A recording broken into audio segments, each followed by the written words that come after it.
Dear students, पिछले videos में हमने वन डायमेंशनल एरे के बारे में अच्छे से देखा और डेमोन्स्ट्रेशन भी देखा, उसका प्रोग्राम भी चला के देखा और एग्जांपल्स भी देखे कुछ, और इवन मैंने आपको भी एक क्वेश्चन दिया था, आपने वो भी कर लिया होगा। उन वीडियोस को अगर नहीं देखा है तो जाके आई बटन पे आप उन्हें चेक करें, वो समझें, फिर उसके समझने के बाद आज मैं जो बात करूंगा वो डबल डायमेंशनल एरे होगा। डबल डायमेंशनल एरे तभी समझ आएगा जब वन डायमेंशनल एरे आपको बिल्कुल क्लियर अच्छे से हो गया होगा, क्योंकि एरे बहुत आसान टॉपिक नहीं है, टॉपिक बहुत कठिन है, बट क्योंकि मैंने इसको इतना आसान करके आपके सामने रखा, बहुत अच्छे से समझ में आया होगा। नहीं तो आई बटन पे जाके आप जरूर चेक करें, है ना। फिर उसके बाद आगे बढ़ते हैं डबल डायमेंशनल एरे। मैंने जब एरे का इंट्रोडक्शन पढ़ा रहा था उसमें भी बताया था, एक अगर रो में चलता है तो चला जाता है वन डायमेंशनल में, और अगर स्टोरिंग अगर रो और कॉलम के साथ यानी कि टेबुलर फॉर्म में हो तो वो बन जाता है double dimensional array. Even third और थ्री डायमेंशन का भी मैंने बताया था, अभी मैं डबल डायमेंशन से आगे कोई बात नहीं करूंगा।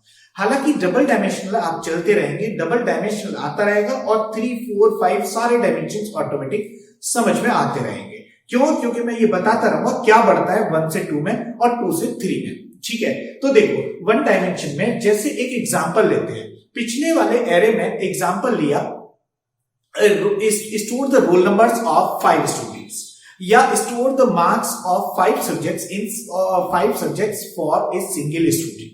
इस तरह के एरे तो वन डायमेंशनल एरे में चलेंगे, लेकिन अब डबल डायमेंशनल में कौन से आते हैं? देखो डबल डायमेंशनल में आते हैं जैसे मैंने कहा 5 स्टूडेंट के और 3 सब्जेक्ट्स के मार्क्स लिए जाएं, तो पता है एक टेबल बनेगी, एक रो बनेगी जो एक स्टूडेंट को रिप्रेजेंट करेगी, उसके अंदर 3 कॉलम बनेंगे जो 3 सब्जेक्ट्स को प्रिंट करेंगे, जो मतलब रिप्रेजेंट करेंगे। ठीक है ना, बिल्कुल वही काम मैं आपको स्क्रीन पे अगर दिखाऊं, बोर्ड पे अगर दिखाऊं, तो बोर्ड पे देखो टेबल बनी हुई है।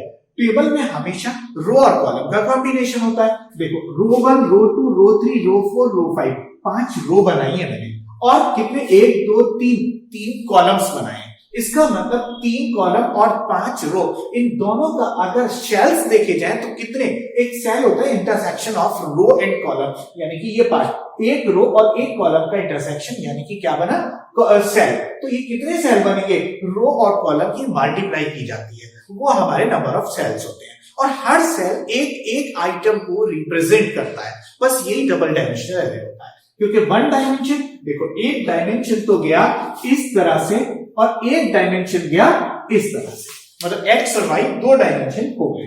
अब सोचो इसको कहां पे यूज किया जा सकता है, तो यूज करने का, देखो मैंने बताया 5 स्टूडेंट के 3 सब्जेक्ट्स के मार्क्स, बहुत अच्छे से बात समझ में आ रही है। अब वो क्या है, उसको कैसे रिप्रेजेंट करेंगे।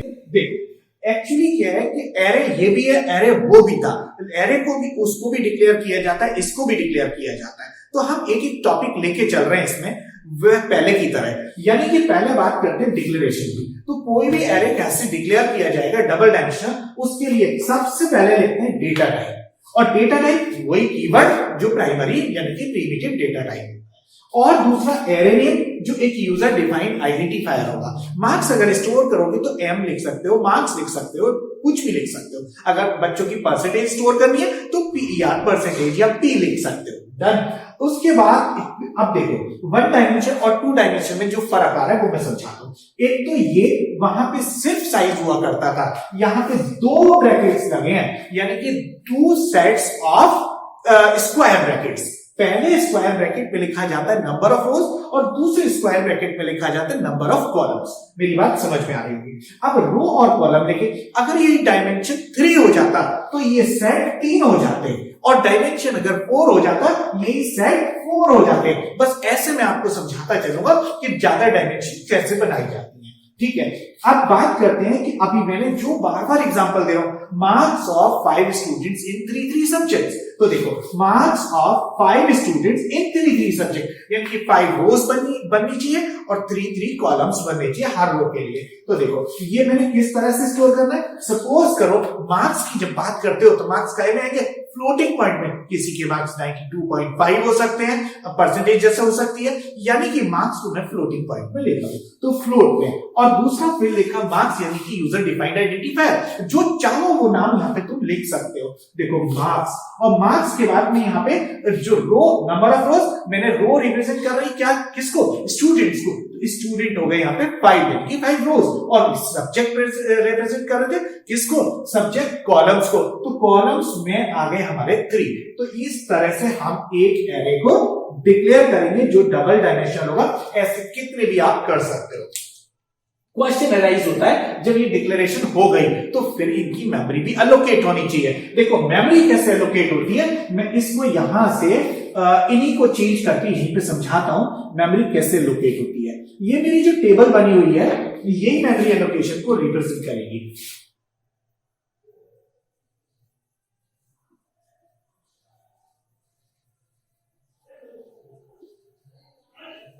सबसे पहली बात तो हम ये कहने वाले हैं कि मेमोरी एलोकेशन, तो मेमोरी एलोकेशन में क्या होता है, वन डायमेंशन में मैंने कहा था contiguous memory is allocated for all the elements of array. तो देखो कॉन्टिग्युअस मतलब लगातार, उसमें मैंने कुछ एरे की जो मेमोरी एलोकेट करने की बात मैंने समझाई थी। उसमें क्या था, जैसे 4 एलिमेंट्स स्टोर करने थे, एक था मान लो 2 बाइट्स का, और ये अगर 100 से शुरू हुआ तो 2 4 जा कितना हो गया 8, और 8 मतलब 108 बाइट्स तक क्या हुआ, ये स्टोर करेगा। यानी कि contiguous memory was allocated for all elements of array. ये बात मैंने वन डायमेंशन में पढ़ाई, लेकिन अगर मैं डबल की बात करूं तो इसमें भी सेम ही होगा, यानी कि